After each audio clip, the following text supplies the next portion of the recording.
இயேசுவின் நாமத்தினால் உங்களுக்கு என் அன்பின் வாழ்த்துக்கள். இந்த நாள்ல இந்த வேளையில கர்த்தர் நம்மோடு கூட இடைப்படுகிறதுனால கர்த்தரை ஸ்தோத்தரிப்போம். விடுவிக்கிற தேவனா இருக்கிறார். நிச்சயமா விடுதலையின் வார்த்தைகளை உங்களுடைய இருதயத்துக்குள்ள, உங்களுடைய இல்லத்துக்குள்ள வந்து இதை நீங்க கேட்கறதுனால சந்தோஷமா இருக்குது. கர்த்தர் தாமே நிச்சயமா இந்த மாதத்துல நம்மளை விடுவிக்க வல்லவரா இருக்கா. நீங்க விசுவாசிக்கணும், அவ்வளவுதான்.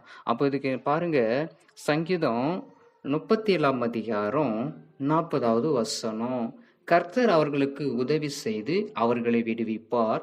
அவர்கள் அவரை நம்பியிருக்கிறபடியால் அவர்களை துன்மார்க்கருடைய கைக்கு தப்புவித்து ரட்சிப்பார். அல்லேலூயா!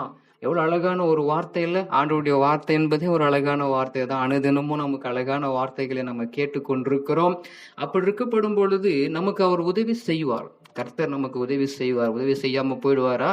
அவர் உதவி செய்வார். மனுஷன் அல்ல, அவரு கைவிட்டு பாயிலே ஓடுறவர் அல்ல. நமக்கு உதவி செய்கிற கர்த்தாதி கர்த்தர். அது மாத்திரம் இல்லை, நம்மளை விடுவிக்கிறவரா இருக்கிறார்.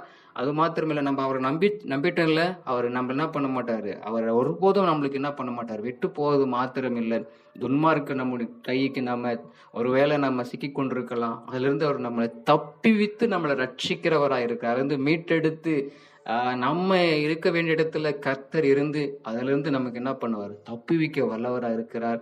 கர்த்தர் நிச்சயமா இந்த வார்த்தை வசனம்படி கர்த்தர் நம்மை வழிநடத்துவார். ஆமென்.